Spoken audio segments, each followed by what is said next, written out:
ስለዚ መንፈሳውነት እንታይ እዩ? መንፈሳውነት እንታይ እዩ? እንታይ ኢልኩም ኢኹም ትሓስብዎ ነርኩም? ንስኻትኩም መንፈሳውነት ክበሃል ከሎ እንታይ እዮም መፀኩም ነይሩ ናብኦም? ሓደ ምትእስሳር እዩ፣ ካልኣይ ምንቃሕ እዩ፣ ሳልሳይ ኢድካ ምሃብ እዩ፣ ራብዓይ ህላወ እዩ፣ ሓምሻይ ውህደት እዩ። ዋው ደስ ኣይብሉን? እምበር እስኪ እዚኦም ከዓ ዝርዝር ኣቢልና ትርጉሞም ክንሪኦም።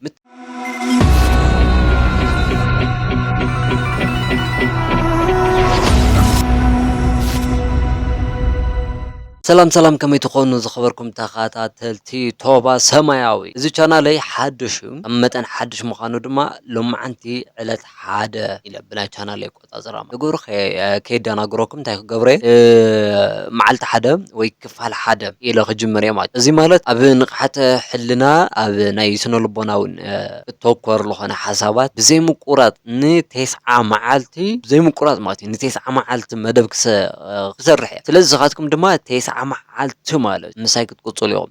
ቴስዓ መዓልቲ ጥራሕ ግን ኣይነቋርፅን ብድሕሪኡ 900 መዓልቲ ላይቲ ኮይኑ ማለት እዩ 900 ዓመት ፈጣሪ ፀጋ ማለት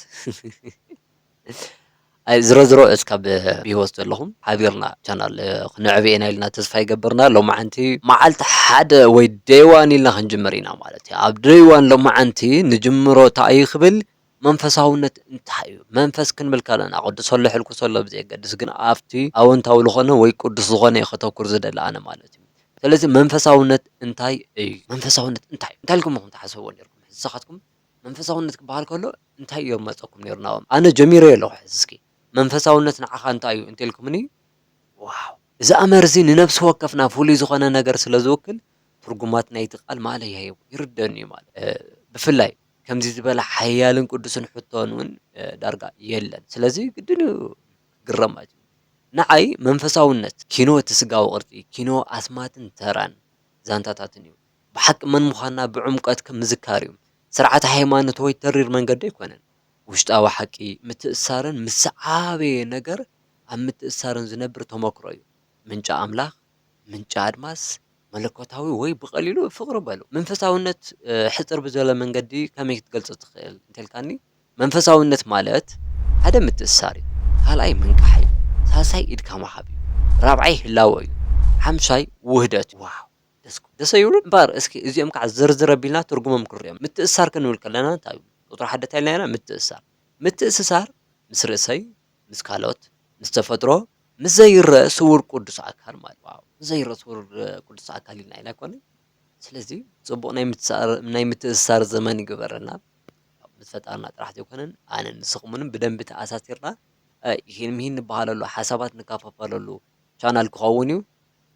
ብደንቢ ንኽንተኣሳሰር ከዓ ሳብስክራይብ ገለ ኣይትረስዑ ክብለኩም እየ እግረ መንገዲ ማለት እዩ። ናብ ካልኣይ ክንከድ ከለና ምንቃሕ እንታይ እዩ? ካብ ምድቃስ ገለ ጥራሕ ካብ ድንቁርና ገለገለ ዝብልዎ ነገር ጥራሕ ይኮነ። ምንቃሕ ናብ ሓደሽቲ ሓሳባት ዘይኮነስ ኣብ ውሽጥኻ ናብ ዝተረስዐ ሓቅታት ምምላስ። ስለዚ ሰናይ ናይ ምምላስ ዘመን ይግበረልና።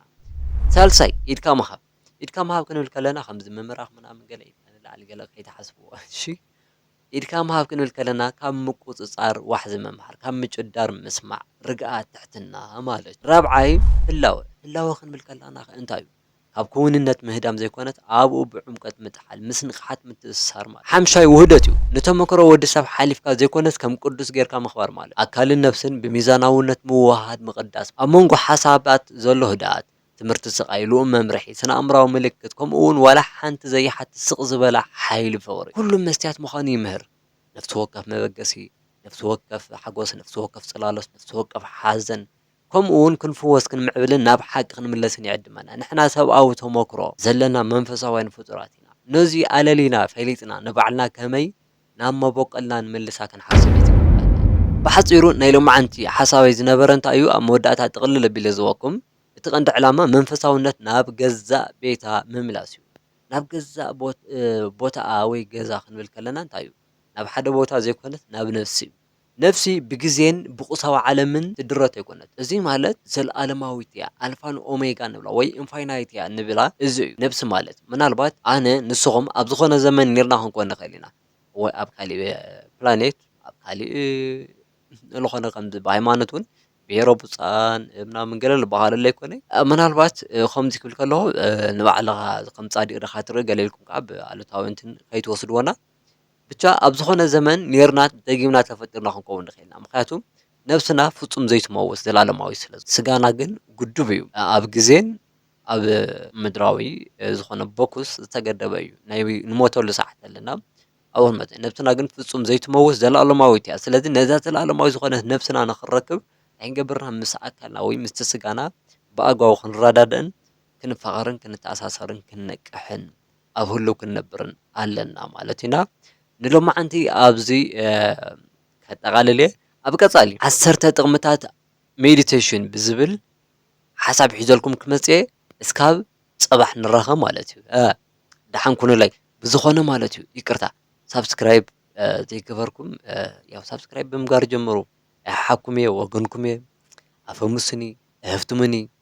ኩሉ ነገር ይኽእልም ኣነ ድማ ንዓኹም ክጠቅም እዩ ዝብሎም ሓሳባት ማለት እዩ ካብቲ ኢለ እንተሰንቢበ እንተስገላ ጎላጒለ ከምፀልኩም እየ ደስ ዝበለኩም ናይ ባዕለይ ሓሳባት ናይ ባዕለይ ተመክሮ እውን ሼር እናገበርኩኹም ክኸይደ ብቻ ንስኹም ሳብስክራይብ ምግባር ኣይትረስዑ ተቃውሞ ተሃሊኩምን ተቃውሞኹም ሕቶኹም ኣብ ኮመንት ኣቐምጡሎ ኢኹም ደስ ይብል ነይሩ ትብሉ እውን በቃ ብሓፂሩ ከመይ ከም ዝነበረ ዝሃብኩም ሓሳብ ከመይ ክኸውን ከም ዝግብኦ ኣብ ኩሉ ሓሳብኩም ኣቐምጡሎ ይኽብል ሎማዓንቲ ኣብዚ ከኣኽለኒ እዩ ሰሰናይ ንዓኹም ሓንኩንለይ